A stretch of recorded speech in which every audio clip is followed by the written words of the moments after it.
Thank you, Carrie.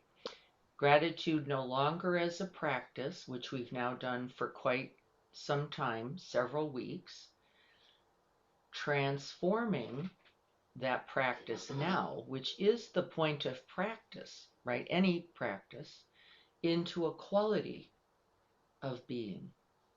And then I'm going to ask us today, we're going to start talking about becoming the blessing that is the result of gratitude. Now, what we began with in our gratitude practice then was gratitude simply as a practice, recognizing the things for which we were grateful, seeing if we couldn't construct a possible pause in the day to acknowledge that object of appreciation or that person or act or quality of kindness, generosity, patience for which we felt true gratitude, um, into then recognizing that not only are there things to be grateful for, but then beginning to understand that, like all qualities, gratitude is a quality of being that we can also cultivate, we discovered, become. We're going to talk more about the becoming of a grateful elder and what that means.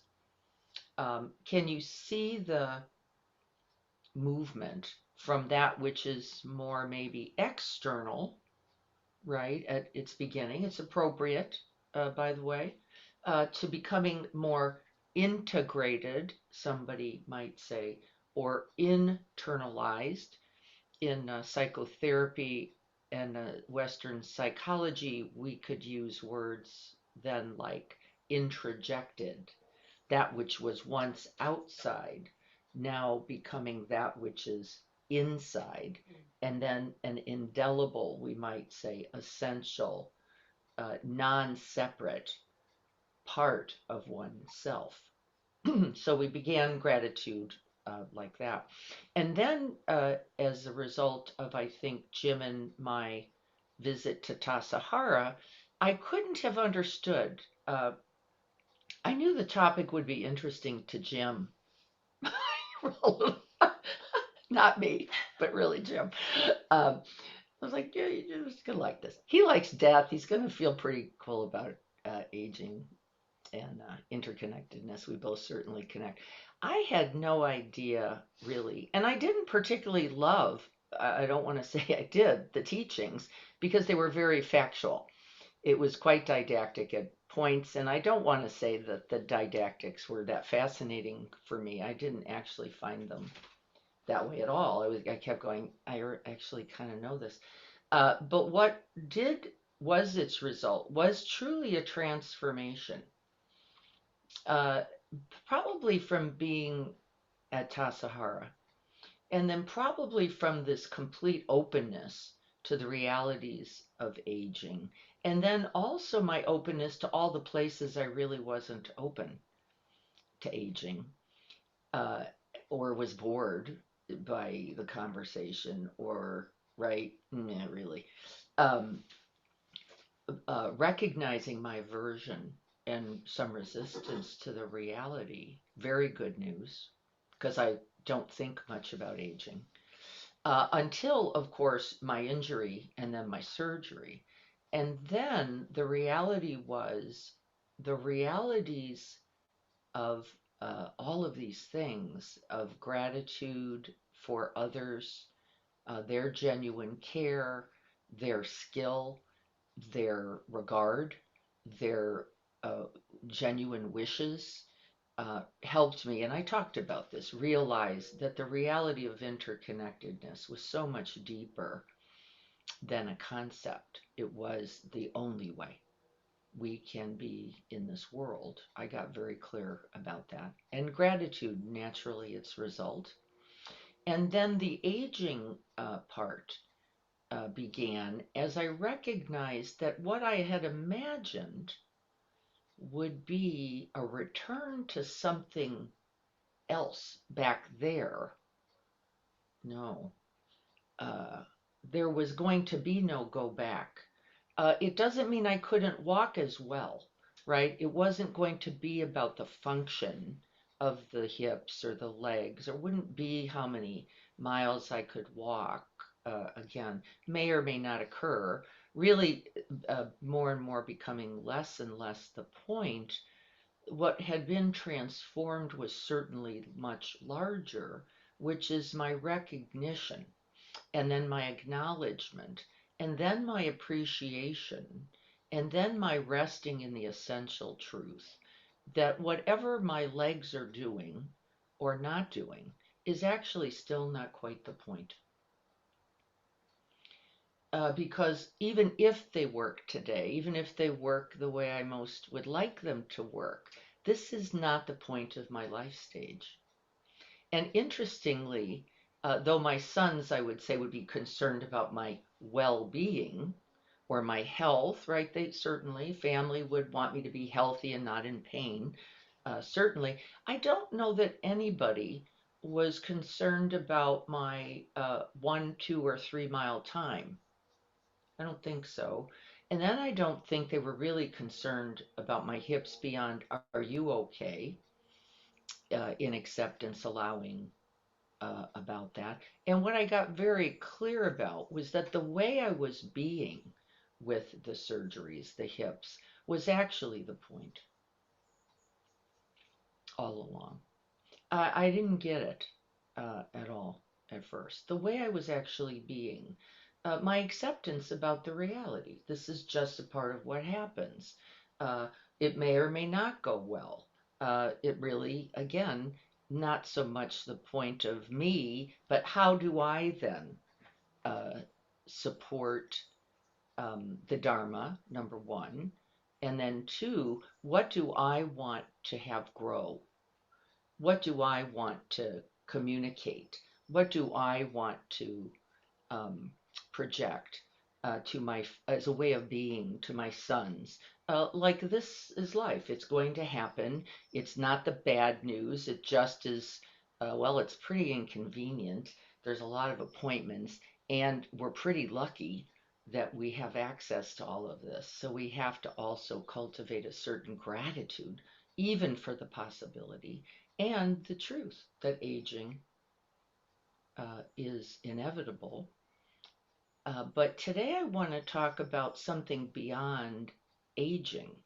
I want to talk about how then do we use the reality of aging to cultivate um, wisdoms, compassion, kindness with each uh, part of our life, with each part of then our day, with each thing that occurs for us, to us, without us, that there is a way of, there's an essential consciousness about this is not just mine, this is larger than the experience of me. And then what is it I hope to transmit? Remember that word we're using, transmission. What do I hope to transmit by the experience itself? Both for myself, what do I want to do with this? How do I want to grow something with this experience? And then for the elder or the steward, or what we're calling now the elder bodhisattva, how do we move that quality forward?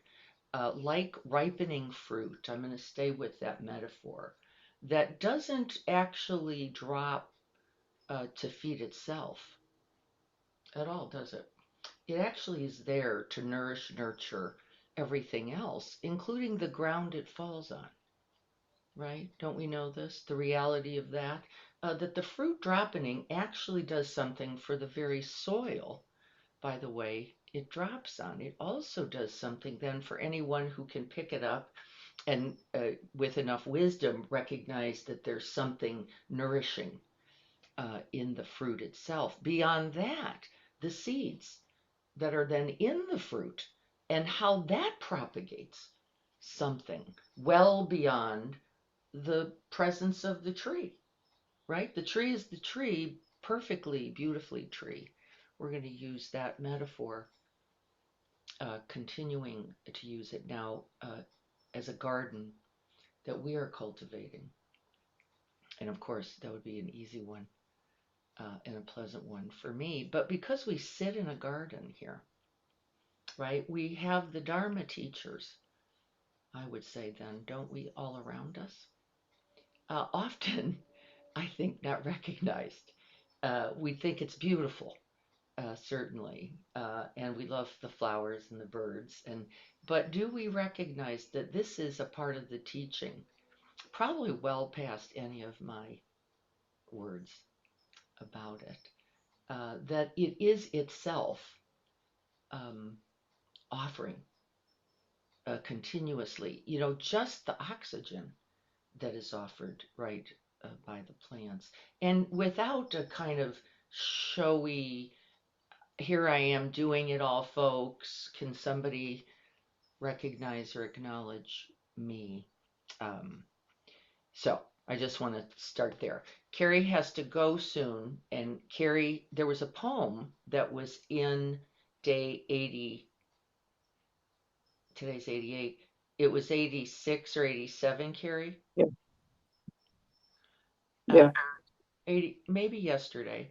And there was a line in the poem that was struck me, and it's something we're going to continue to talk about. So I thought I would have Carrie read the poem so she could participate in our day also before she's got to go. And then we're going to hang on to some of that language, and I'll be using some of that in the practice today. Carrie, do you have that with you Yep, by yep, chance? yep. Would you be comfortable reading that now? Yeah. Great, thank you. The title of the poem is When Death Comes by Mary Oliver. When death comes like the hungry bear in autumn, when death comes and takes all the bright coins from his purse to buy me and snaps the purse shut. When death comes like measlepox, when death comes like an iceberg between shoulder blades. I want to step through the door full of curiosity, wondering what it is going to be like, that cottage of darkness. And therefore, I look upon everything as a brotherhood and a sisterhood. I look upon time as no more than an idea.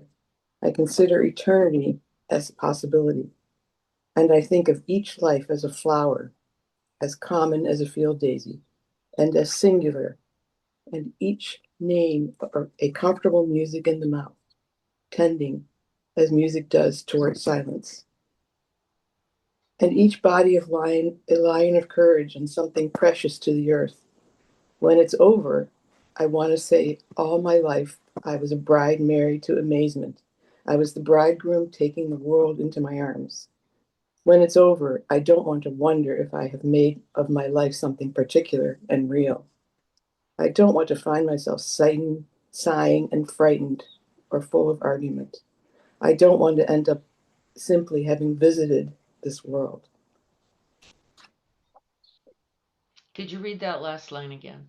Yes, I don't want to end up simply having visited this world. Mm, thank you, thank you. What a That that's beautiful the embodiment of the elder, elder, right? isn't it? And how do we, you know, How do we propagate, become, cultivate continuously then? This is where our practice, I think, is ripening because you start to recognize that practice isn't and never really was just that half hour sitting or that 10-minute sitting or that pausing throughout the day at all, if it didn't in some way then translate into who it is I want to become in this life, in this world, and how then, says the Bodhisattva vow, will I contribute to the end of suffering? Well, by propagating in as many ways as I can, somebody might say every moment, the good, whether that's generosity or patience or kindness or love or care or clarity or boundary setting or not that harm, or right, there's infinite paths and patterns to it, but that we are not simply visitors. Uh, and then I thought about my mom for a moment, because really the truth is, though we are all aging, we are not all elders. And not with judgment, but we did not select that path. It wasn't about what can I continue to be, offer, become, how do I serve, what benefit can I um, contribute to the world. It might simply become, well, I'm here and I want to get as much as I can. And I think of that, I think Christians might call that something like a young soul, right? Someone who's just still in the accumulation, in the acquiring, And I was thinking of my mother, and I thought, really interestingly, she has certainly been an elder, but not so consciously. She hasn't very consciously selected that. In fact, she wouldn't like the word, but she has been an amazing teacher, both by what she has done as well as what she has not done, right? Still offering, even without that intentionality or that aspiration, both clarity for me about what I want to invest in and also what I don't. And how can I be grateful for that? She's been highly instructive for me because I see some things that I go, gosh, I don't want to struggle with how my cheekbones look at 90. I don't want the struggle. I don't want to wonder, how do I just keep propagating this and then reject, resent the real reality of limits or aging or right. And so, even there, if we are open, I would say everything, even the difficulties, even the not cultivating, becomes the teacher, doesn't it? And so we can be grateful continuously and for everything. And one of our practices, we'll talk about it later. I've been inspired by both Lynn and Marie uh, in the last few weeks of hearing little things about their practice. So we are going to be doing a pebble practice, Lynn, in honor of you, a rock collector, a pebble collector. I thought that was a beautiful idea, and I decided it was something we could all benefit from holding. So we'll be using pebbles this week, as well as saying thank you um, for everything, as we have practiced before. But this week, it won't be just thank you. It will be thank you for those I love, for example. May I continue to grow that love. That is the role of the elder, right? How am I going to propagate this now, not just appreciate, right? Do we get the difference? How do I propagate the good, not just appreciate the good? And I want to stop there for a minute because I think that's a key difference between being grateful and being an elder or a steward or a bodhisattva. And then I want to hear what you all think about that for a moment. Not just appreciation, but how do I then personally propagate that good? And then the bodhisattva says, towards the end of suffering for all beings. And I know that that is true. One moment, one person, one opportunity at a time. What do you all think about that?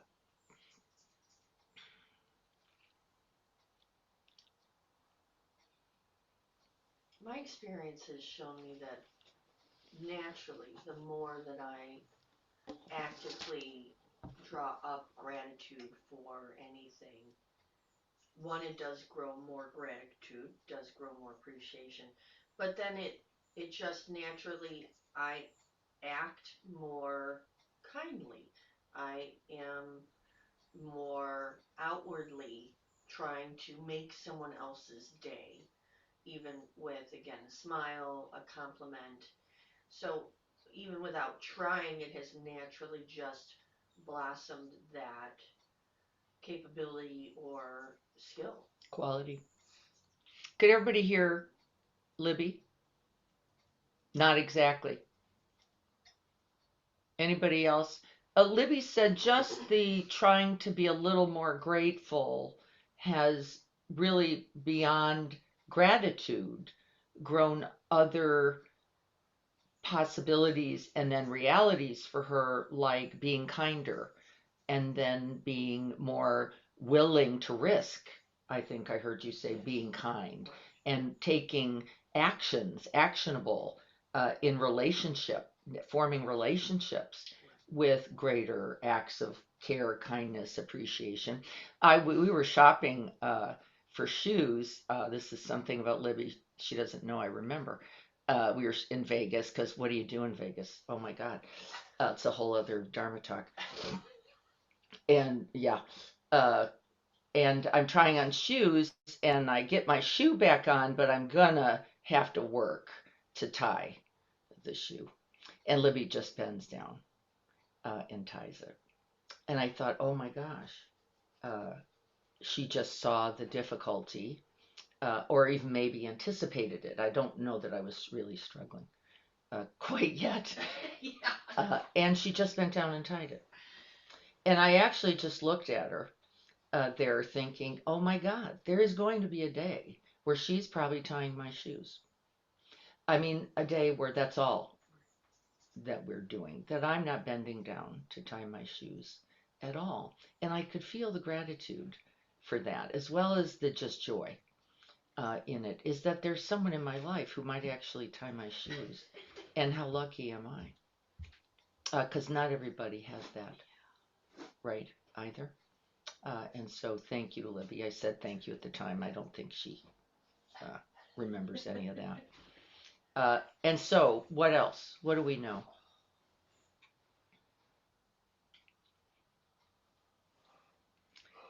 How will I be judged by those around me as I live my eldership, says Jim. How will I be judged by those around me as I live my eldership?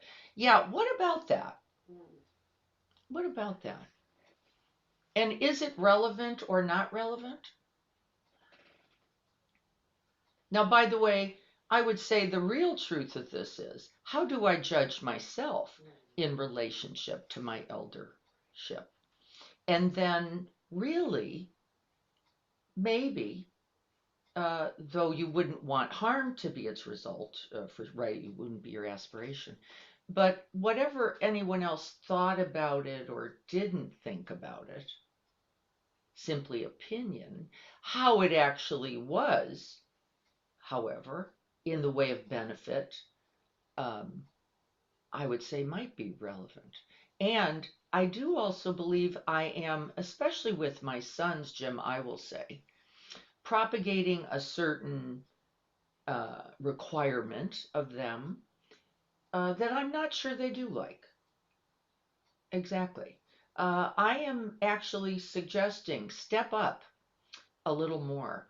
Your dad is not the guy who's always got to be the one. You too now, right, have capacities, capabilities, skills, energies that can be used, including resources that can be used to also continue to propagate the good. And I can do that without judgment. Truly, I do not feel judgmental. I also feel it's essential for them. I'm not sure that they walk away from that going, "Mom's so loving." Uh, they might even go, "She's demanding." I don't think so. I'm looking at Libby, but I don't think so. I don't think that's what they come away with. I do think they come away with, "I better get it together."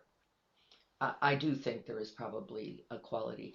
And then their opinion about it, not so relevant. They're understanding it and then becoming it as well, deeply meaningful to me, that they become that as well. Uh, and that is, I feel like, part of my job as an elder, is to help them see that they too are important to this world, not just to me, of course, but to this world, and that they will be required to participate, not just attend as audience, says Mary Oliver, right? But participate in it actively, consciously, intentionally. And then I think if we're doing that, opinions be damned. I'm not too worried about it. If we're not doing it, I think it's a real opportunity. How do we? And then we look at how grandparents, we'll just use them as an example, are generally significantly more patient, as an example, just by virtue of years, life lived, having survived it all, knowing it comes and goes, that this is not permanent, even when they're teething, and even when they're bratty, and even, right, and even when they're still waiting to take on the roles of adult, uh, that this is just a part of the path because we've already lived it. And so I think with greater equanimity, certainly, isn't it? Patience, a certain kindness, maybe even a little bit of joy. Like, yeah, this is going to be tough right now. My friends who are here from Texas have their daughter, who's our goddaughter, a new mom of a beautiful little boy, and he is now going on, I think, is it like 9 months? And she's still nursing, and he's starting to bite her. And he's starting to bite her significantly. And she was talking to her mom about this. And the mom, Audrey, uh, said, I said, boy, I've got some experience with this.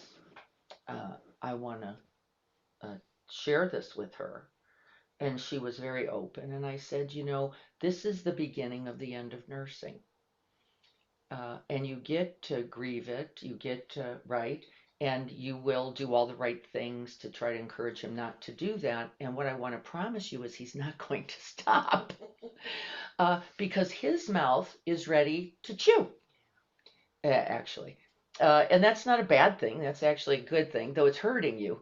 It's not actually the problem. The problem is you're not going to want to give this up because of the connection, the bond, the closeness that has been cultivated beautifully, right, perfectly in these 9 or 10 months. And yet you must. And yet you must. And she didn't say anything, did she? Because she went, not that. She was hearing the eldership. I don't want that. I want to do this for another at least several months, if not longer. And the truth is, it's going to be okay. Well, how do I know? Well, because there's something beautiful that comes after it that I already know, that she doesn't yet know and doesn't have to know, does she? That's not her job. My job, if I choose it, is to be able to share with her, and it will be painful, and there will be some grief, and there will be 10,000 moments of that grief in varying stages because you're going to want to hold or keep that like we all do. And it will be okay. Yes, the cutting of the crust, isn't it? These small moments. Now, I wasn't looking to be an elder. That wasn't, I wasn't, a Diana elder moment. I can now join this any more than that tree goes, I can provide shade or fruit or grow deep roots that aerate and communicate, right? The tree does not do this. It's just what was there. It's just what naturally arose from, I know this. And I also know its beauty as well as there is some moments of loss here. And there are moments to come, I said to her, right? This isn't going to be it. Uh, it will be one and it will be extra hard. And then the next one, maybe a little less. And then the next one, maybe. And then others harder and others, right? All true. And she said nothing. Why? Because I knew she got it. Didn't she? I knew she got it. Now, she didn't say thanks, and I absolutely had no need for her, neither does the tree, right, to do so. Neither, nobody. It wasn't like, oh, great, thank you for that. And I have continued to hear that she is recognizing, oh, that was true. It is true. And it will stay true, right? There will be these, and then there will be more. Other thoughts about this?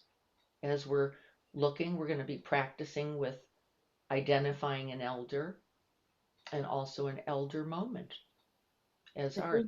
Remember, elder not being age. Yeah. Yeah. For me, it was because the elder word, I think I talked to you a little bit about this. Like that part of it has been something that I've been a bit hung up on. And really, like with what you're talking about and what it is, I mean, it's essentially just stepping into your known wisdom Yes. and stepping in to share what it is you know. So whether you're 40, 50, 60, 20, whatever it is that you've collected so far that you can be of service to others to give That's is right. That's right. what I've gotten out of it. That's exactly right. It's why we use the word and maybe could hold it a little called a stewardship, right? That lists age specific. I don't want to let go of the elderhood role because I think that's particular. And you would be right then, Courtney. That's a little more unique because that comes with some number of years. Even when stewardship or the bodhisattva path does not, right? They do not. That was one of our distinguishing characteristics. The bodhisattva is of every age stage because they are simply present to the realities of suffering in this world and have wholly committed to its end, right? You can be any age. You can be a 9-year-old and go, wait, no, not this. And I can contribute whatever I can. But remember, like the tree, we get rid of the titles, don't we? We get rid of the tree doesn't care if you call it a tree. It doesn't care. It just offers by its very nature. And that's why we love being in it, I think, so much, right? By its very nature, it is offered and then consequently greatly appreciated and enjoyed because nothing else is asked. Not by the tree, but I think by the practice it is asked, isn't it? I think the practice does ask. It says, use the good, take it all in, um, be of benefit to all of that, and propagate it, cultivate it, continue it, move it forward. Uh, so we're going to recollect the blessings, and then we're going to recollect someone who has been the blessing, the elder, the available one, the present one. And then we're going to look at what is it I want to be? What's important to me? Which of these qualities? And again, just for interest, because ultimately it is our practice to become them all, right? We don't look at patience over generosity. We don't look at generosity over trust. We don't look at, right. Yes, Jean. Hi, good morning. Good morning. I wonder if it makes sense to say anything. I'm curious about your response to this.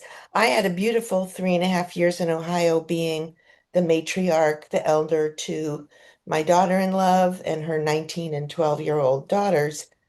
They took sweet care of me. She would hold me by the elbow when we crossed the street, so the elder thing was definitely in there. But she did not want my wisdom much of the time. She was not open. And, she would say to me, I'm just venting. Please don't give me advice. So I worked on, and in fact, once or twice I'd say to her, well, my clients, like, they'll complain to me, oh, my mother-in-law moved in down the street and didn't ask. This was when I was going to move to Ohio. Is it okay with you if I move? And she would bristle. I'm not your clients. And so I learned that very quickly. So my question for the morning is, other than right speech, right timing, how do we know when to be in that role and when perhaps it wouldn't be as welcome? Yeah, I don't think it's a role actually at all. I think it's a way of being. Okay. So, number one, I don't think it has anything to do with advice Mm, either. I think advice is generally not regarded or sought. I think it is a way of being first, certainly, and then from that way of being, something is transmitted that mm, ultimately informs, ultimately guides, ultimately, but not, remember, the tree does not offer the shade with the idea that you should be receiving it or, oh, no, yeah, but I yeah. guess So, no, I don't think it's that. confused me. The nursing example confused me then. Yeah, Okay. that's just what came of it. Uh, I might have just sat with McKenna had she been here and said, I know it's hard, okay. I right? got Could have as easily hmm been transmitted were we there. We weren't. We were on the phone and some distance, so the language, but we Yeah, never mistake it for language. got it. In fact, I, I think less.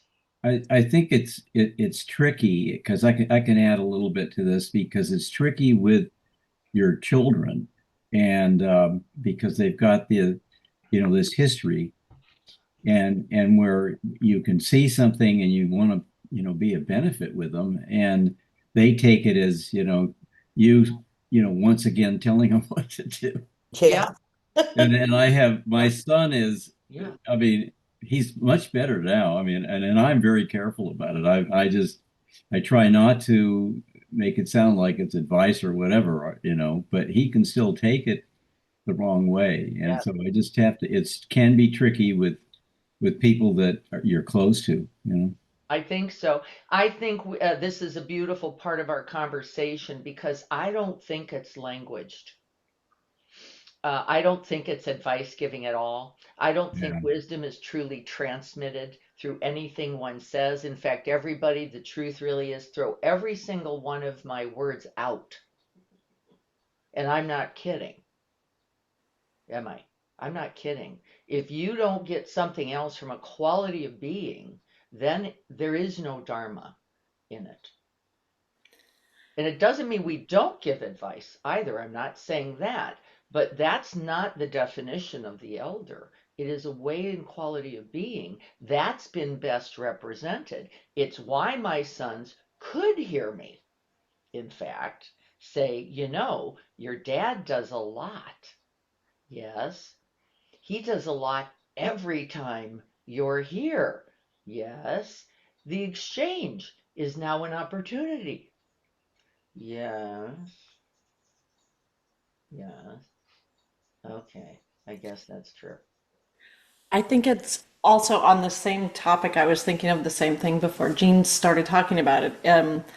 It's trying to tell Jacqueline like what I think. It's the wrong idea because it doesn't work. It pushes her away. But I think that it's the gratitude in and of itself. Once we really start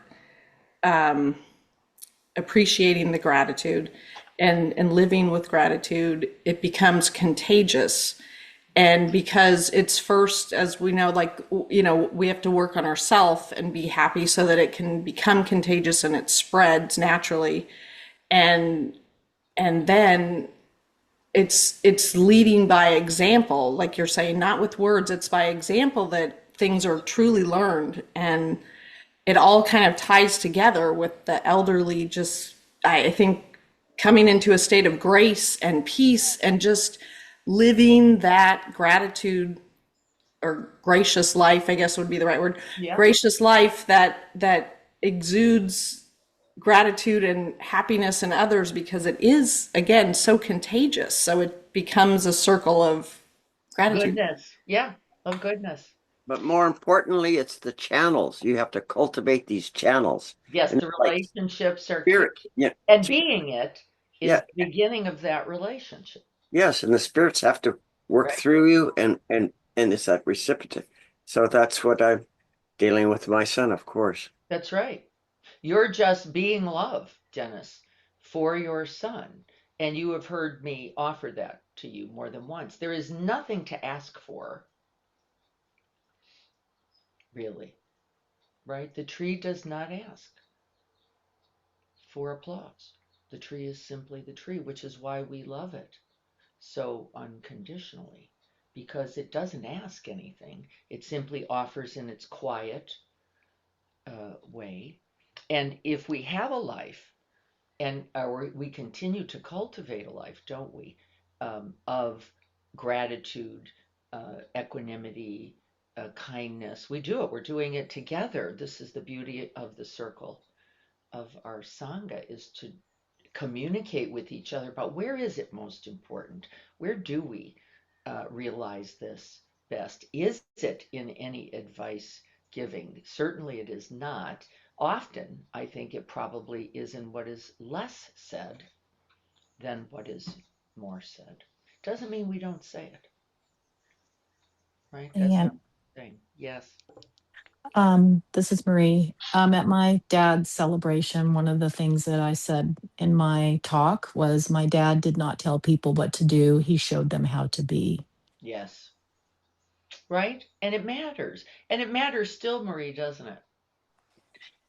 Yeah, it matters every day. It matters every day. And then that's still alive in a way that then we don't worry so much about the end date or the expiration date or the day I'm dead, because that goes on and on and on. That is the point of the steward, the elder, the bodhisattva, is that this lives long. We were just laughing about my dad in Vegas and telling stories about the moments that mattered to us. And we laughed and cried still, right? This was 2017 that he died. It wasn't yesterday. We laughed and cried still, yet, as we will, I hope, forever. As I hope then stories will be told about me, and then stories will be told about you, won't they? And that story, that narrative, is the continuation of principles, values, and ways of being that matter, right? The ones that matter. I think we're getting the idea. There's so much to say on this, really, because the Dharma is ultimately lived. It is not instructed, actually, at all. And the truth of transmission that moves from appreciation to the bodhisattva path, to the stewardship, to elderhood, to this way of being, uh, both in the world and then, as Marie just said, not in the world. Just this way of being that actually becomes larger than any body, doesn't it? Larger than any body ever was. And then you don't have to worry so much.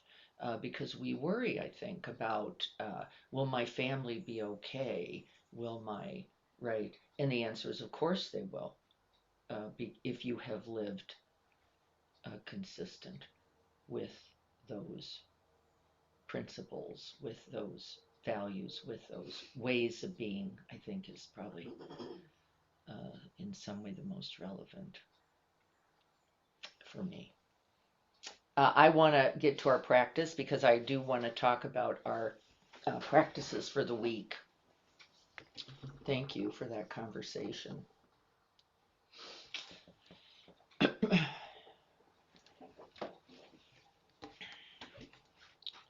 We'll continue it. We'll be on this for a while. It's so relevant, not only to aging, of course, as Courtney was saying, but to this idea of what are we practicing living this moment. And the truth is, whether you intentioned it or not, you are. And so then why not intention it, since you already are, in infinite ways. So we know this is now no longer about aging. And we get to include aging, however, as the natural maturation of wisdoms, just by virtue of collection, right, of these things. Natural cultivation of compassion by what? The reality of suffering, loss, death, illness, aging, right? It's realities as we confront them. If we are awake in any way, we are cultivating the natural capacity for compassion just by showing up for that. We often don't show up for that, is also true. We go the other way. But when we can no longer avoid, deny, resist, and be averse, we begin to soften, I think. And we also maybe get a little humbler. We recognize that all that we cherish, don't we, is ultimately changed.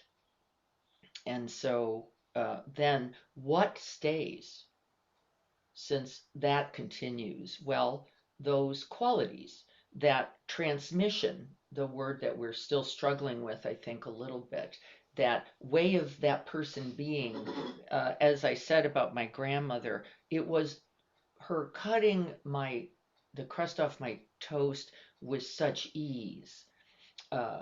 In the middle of a busy life and lots of responsibility and lots of care for lots of people, I didn't feel, maybe for the first time, it must have been, that I was not the problem that needed attending to, that the attending itself was a joy.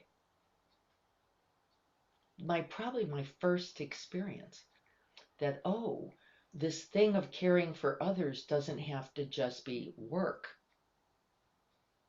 and a problem and requiring energies and, right, all the things that parents can accidentally transmit, time, energy, and everything too little in it by virtue of the difficulty of it. I think we can all relate to that. I'm just going to look for my note on this before. Okay, here we are. And so preparing to sit. And then I would like you to find a posture that embodies the wisdom, the compassion, the commitment that we're talking about this morning. And we have called it by many names. We began, of course, many years ago with the idea of the Bodhisattva, that which is present, alive here, and chooses to remain, to end the suffering for all beings. And then now, the steward, the one who propagates the good so that it may continue. And then now, as we are older, almost 17 years old, as a circle of friends and family, a Sangha community, that we continue to support each other in this elder bodhisattva, the flower, I have come to think of it, the flower the vine. May we recollect all those who have been that nectar, that nourishment, that caring other, the awakened ones for us.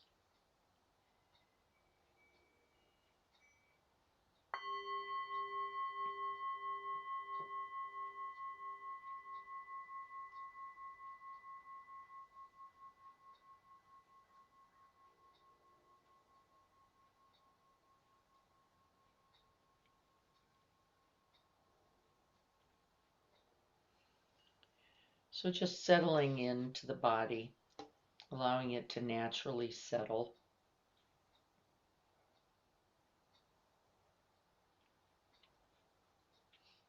Letting the breath be effortless, breathing itself.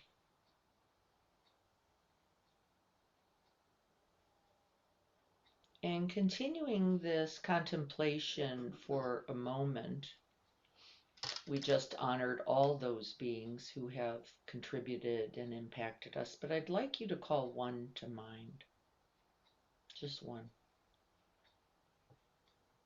Someone whose ways of being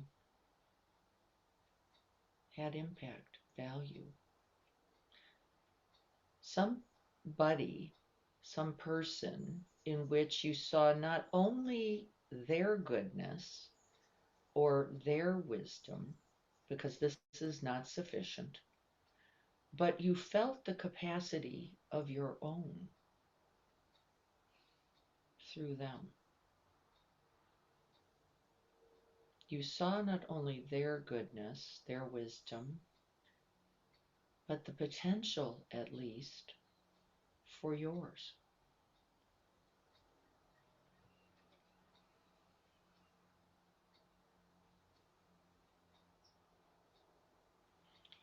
And you can do this not only by recollecting thoughts and memories, but breathing into the heart space or the breathscape. Because often the body remembers what the thinking mind forgets.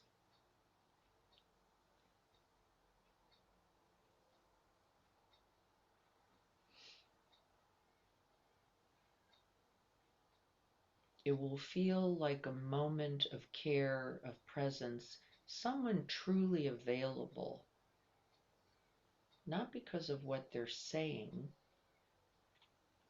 but a particular quality of presence and being.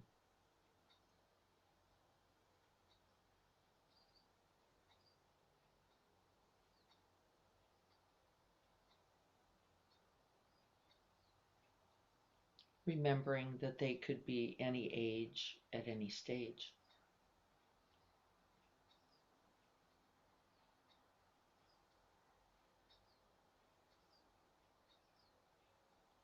But their care, their wisdom, their love was in evidence by their way of being, by their presence. And as you reflect on them, recollecting that moment, see how it translates into the body and body sensations. Where do you know the truth of this?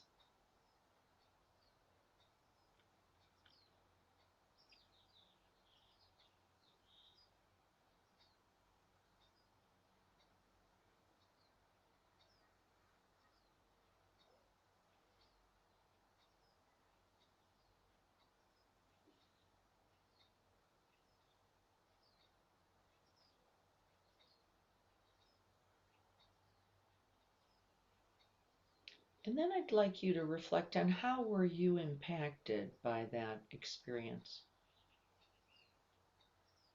How did it impact your way of being?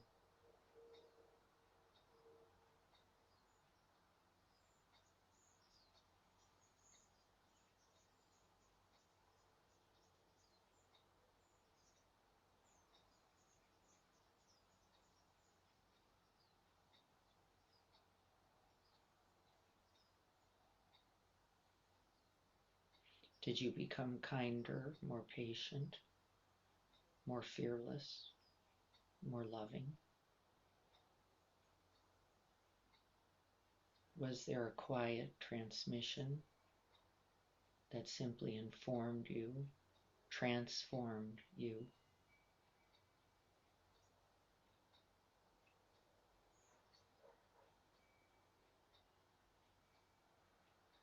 Did you recognize goodness, not only in the other, but in the possibilities for yourself?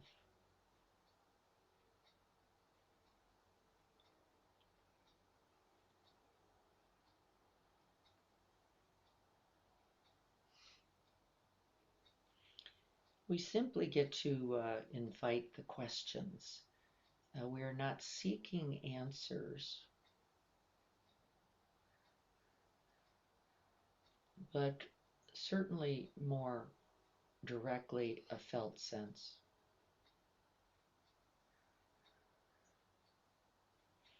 Maybe a moment you knew you were lovable or mattered, or maybe a moment you recognized you too were deserving of care by the care offered to you by another.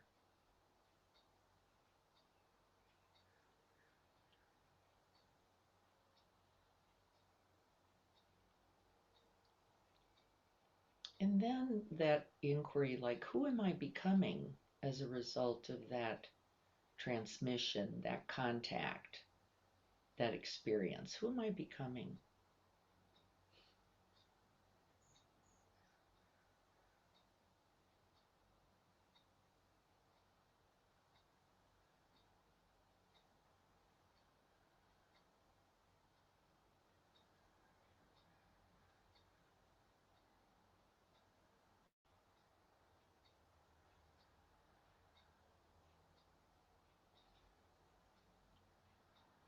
And who am I becoming still? Because that kind of transmission continues to grow, evolve, and ripen like that ripened fruit.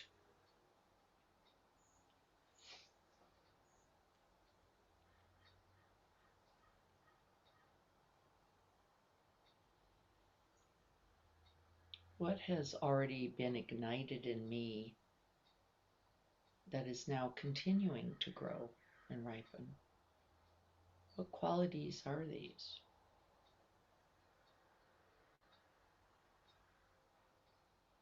I know for sure that a certain fearlessness is in me, and I know exactly where it comes from.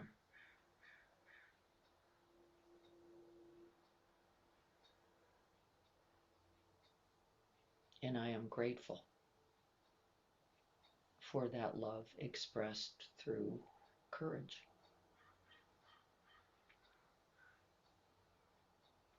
A certain resilience has been gifted to me by virtue of others who have been steady and stable and available.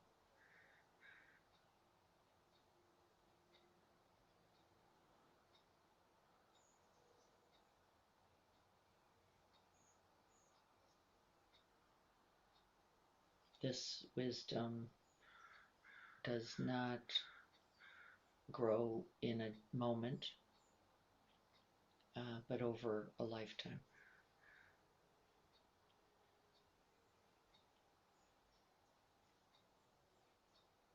What is taking shape in you now? What are those qualities? And they have come from others.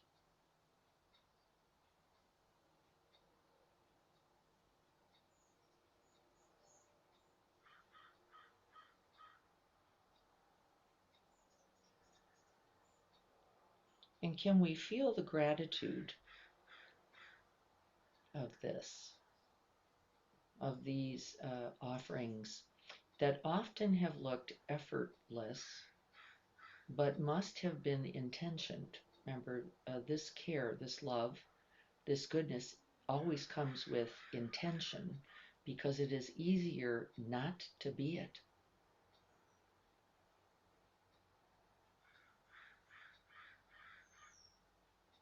It is not convenient.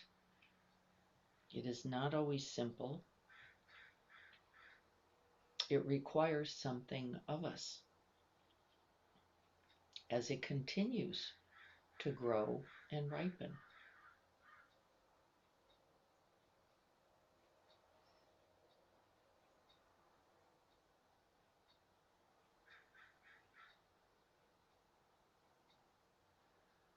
Can we feel the gratitude at the gift?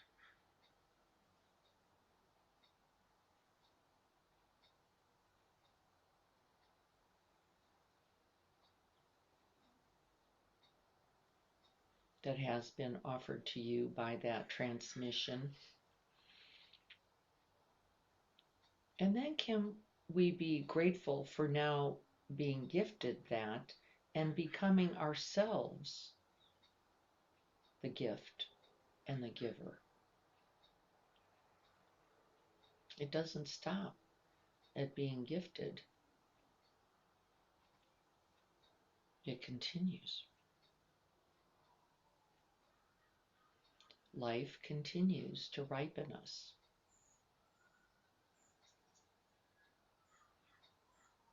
We continue to offer gratitude and then continue the aspiration.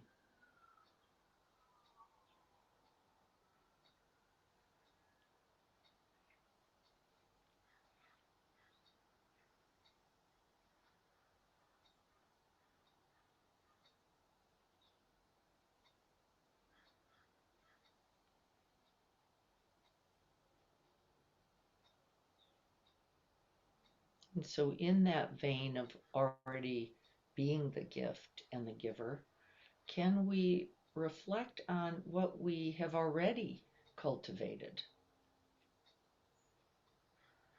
and will continue with intention, joyful effort to do so? What qualities have been gifted to you that are valuable, that you want to continue to propagate? I named two of myself, a certain fearlessness and a resilience. And I am continuing to cultivate compassion, tenderness,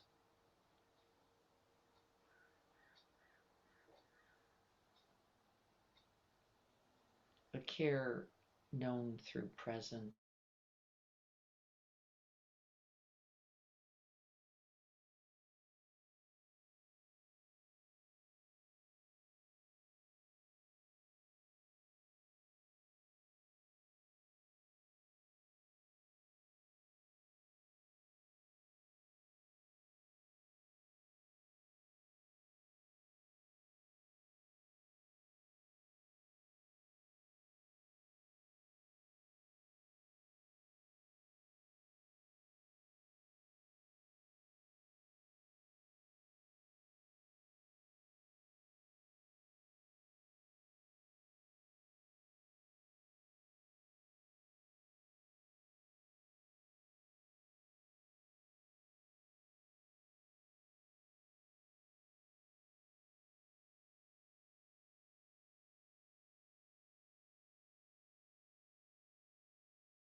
We'll see if I can regroup anyone.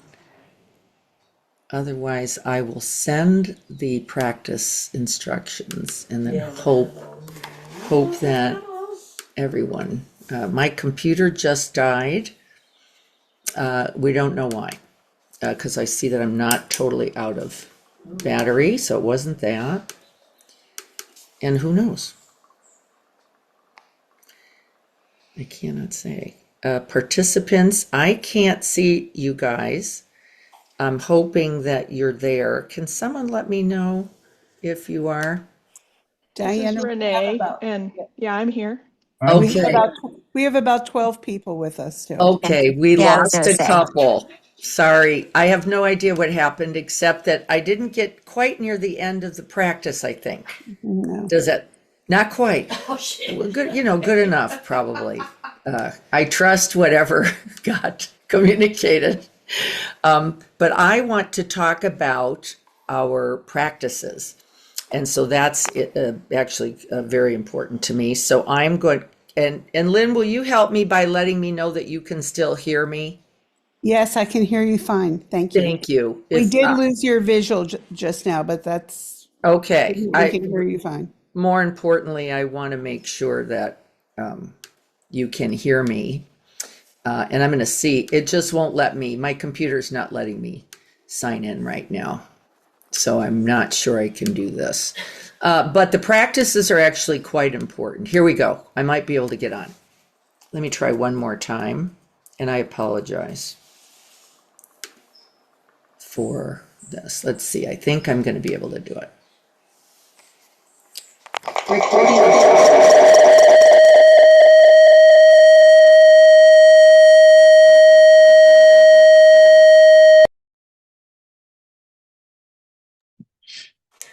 You're on twice, Diana.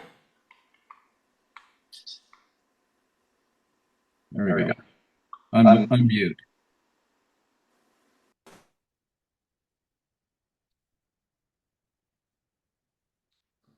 Diana, if you can unmute yourself now on your computer, I think that'll work. Okay. Does it seem all right? Without blowing eardrums? Well, that's a transmission, Yes. isn't it? There you go. We were just talking about transmissions. We've got it. So we're going to be doing several practices this week. I'm really trying to think about what I most want you to get from this. These practices are what I'm calling the growing and ripening heart. From gratitude to stewardship, transmission, and blessing. This is the way I'm thinking about this. And then I came up with a quote I'd like you to hold on to. Well, something I'm thinking that I want you to hold on to. And that is that the fruit of our being, the fruit of our practice, does not ripen for itself. Right? We can start there. The fruit of our practice, the fruit of our beings, and the quality of our being does not ripen for itself. And then the question becomes, for what are we nourishing, cultivating these qualities? It's just a question. For what? And I want you to reflect on that for yourself. If it is not for itself, then for what? And then I'd like you to begin with something I'm calling, and again, work with me because I've just kind of been working on these. You all know the idea of a gratitude walk. And so at least once a day, I'd like you to walk around, whether that's your house, the garden, the beach, your street, 5 minutes, wherever you can in this gratitude walk.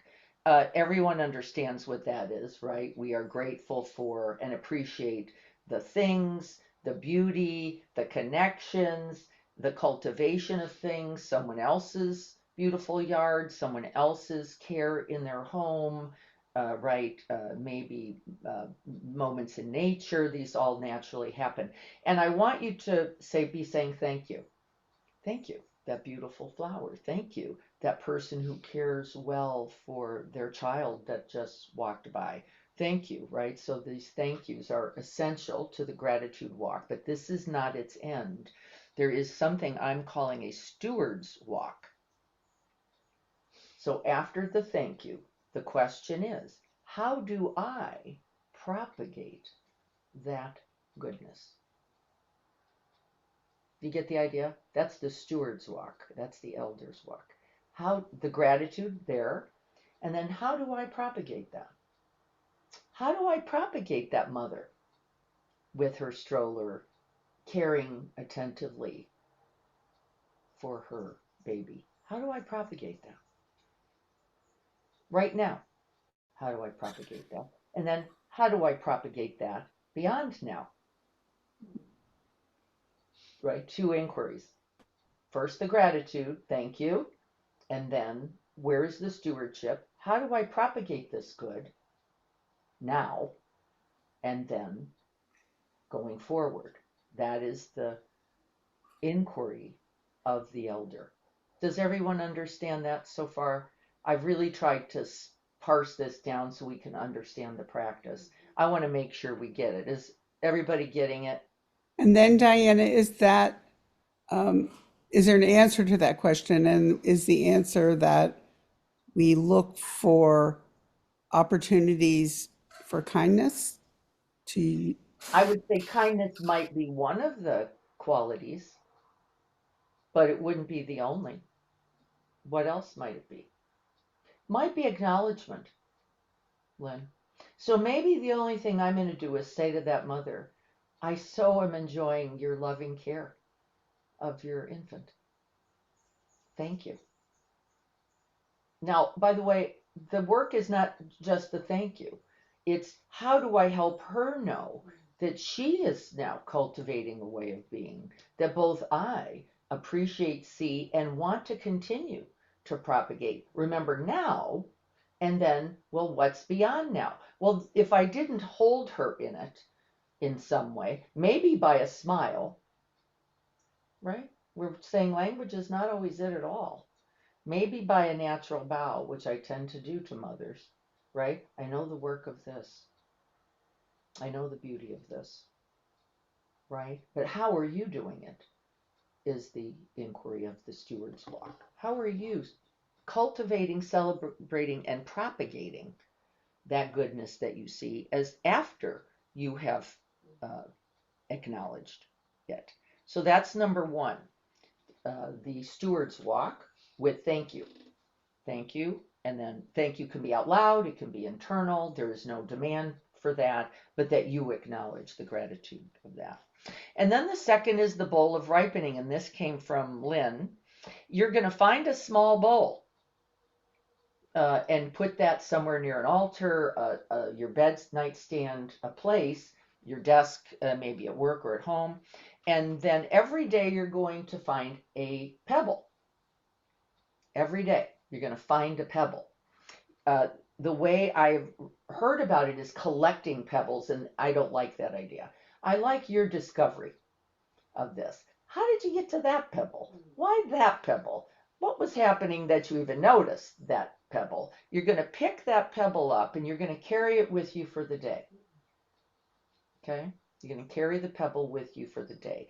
The inquiry with that pebble is what capacities, qualities, and ways of being are being reflected in this discovery. Is it curiosity? Is it joy? Is it beauty? Is it love?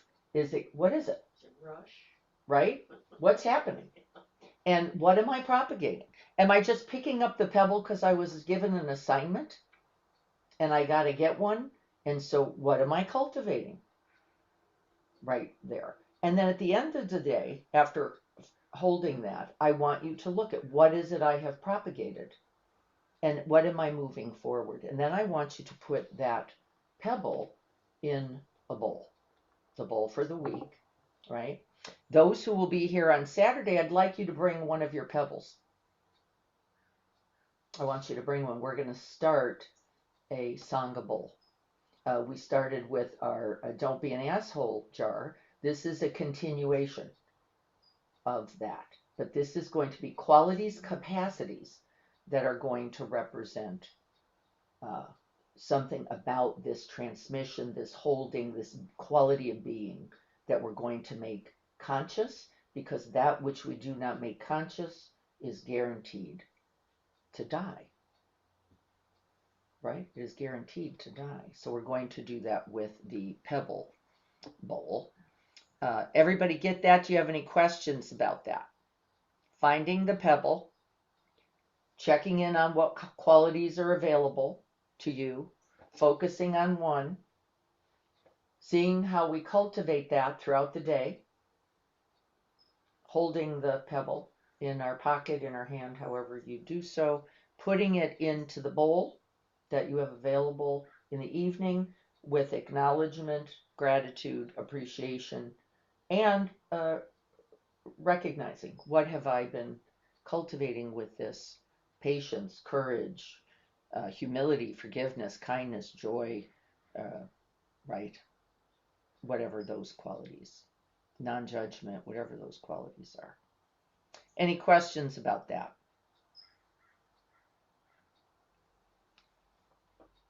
And then at the end of the day, as you're holding that pebble, what I'd like you to do is do the gratitude with continuation. So may I be grateful for this body that was able to take a walk to find the pebble. May I be grateful for that while holding the pebble, right? May I be grateful. And then may I continue to be willing to exercise, to be willing to stretch, to be willing to care for my body so that this may continue. And then remember the second inquiry, how then do I help others propagate this, is the second part. How am I going to continue to propagate it? And then how am I going to help others to propagate this? Do I'm going to invite others on a walk, right? I'm going to invite others to the beach to get in the water. I'm going, right? These would be, and there's infinite possibilities. What's available for you? How do we not only transmit through our quality of being, but then thoughts, words, and actions? How do they get expressed in a way that also propagates this? Do you get, so let me stop there and say, do you get the idea? I have this written as an instruction, so you will all get it. But I want to make sure that we have the right idea. I'm going to open to questions, comments, ideas about this.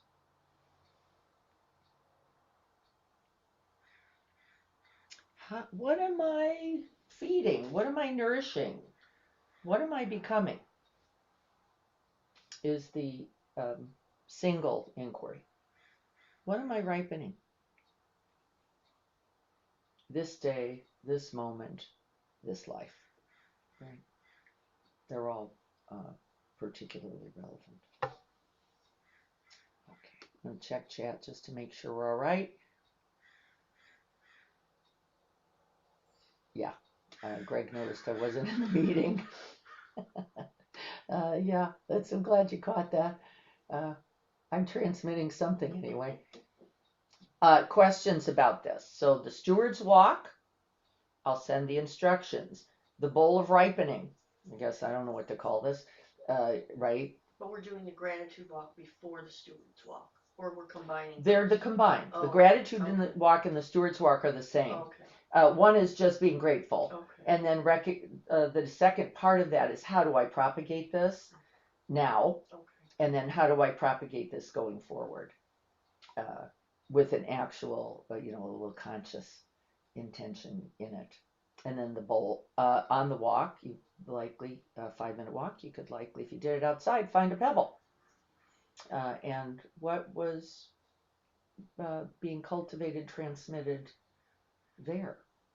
In the pebble, you're holding that pebble for the day, because we're going to try to stay awake to this a little bit. And then at the end of the day, can we then appreciate both what we've done, what we have cultivated, what is that, and commit ourselves, I would say, to it even further. What am I becoming with this ripening part? All right, I will send this out to you, everyone. Thank you. We're going to stay active in this. You will see me writing about this through the week so you can stay awake to it, because otherwise I think it's too easy to forget. Okay, we've got about, well, I think we're 10 or 11 days. Let's actively practice. And Saturday, if you're going to be here, please bring one of your pebbles, and I will also give a reminder to those who can be here in the garden. Okay, we have 1 minute left, just enough time. How perfect to say the Bodhisattva prayer.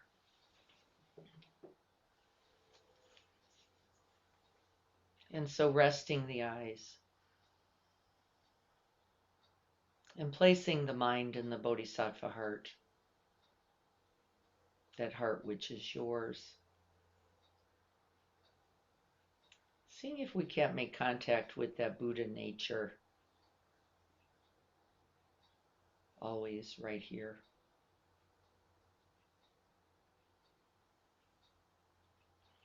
When we remember, and even when we don't.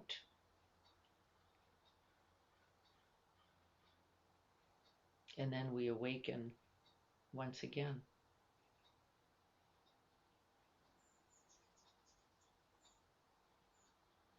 And then placing the hands near the heart in a way that feels comfortable, supportive for you.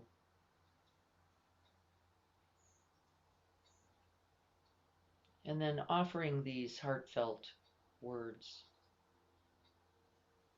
May I be a guard for those who need protection, a guide for those on the path, a boat, a raft, a bridge, for those who wish to cross the flood.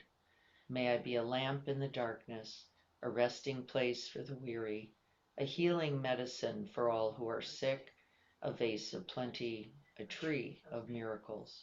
And for the boundless multitudes of living beings, may I bring sustenance and awakening, enduring like the earth and the sky, until all beings are freed from sorrow and all are awakened. May we all be happy. May we all be free from suffering. May we all have ease of being. May we continue to cultivate equanimity, wisdom, compassion, and stewardship along this Bodhisattva path until all beings are happy and awakened. And may this practice this very day continue.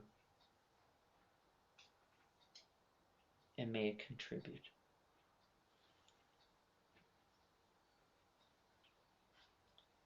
So be it.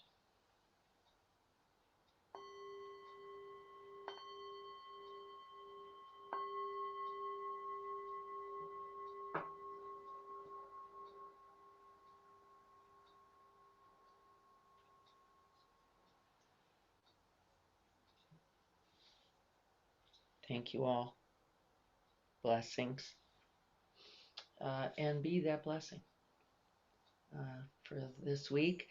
Please be in the garden if you can this Saturday, because we're going to be using the garden as a part of our meditation practice, the ripening, the growing, the propagation, and the continuation of the garden as our example of the qualities of our own being. I look forward to seeing you all then. For those who can, I hope you can join us. And you're so welcome. Thank you all. The notes will go out with the recording. There will obviously be a little blip, I think, somewhere in that recording where nobody's there for a time. I will see what happened. I hope you got the point. I hope you got that transmission. That is ultimately most important. Thank you all for your contribution and your blessings. Be well, everyone. Good to Thank see you, you. Diana. You're so welcome. Thank you. See Thank you you all. on Saturday if it can work.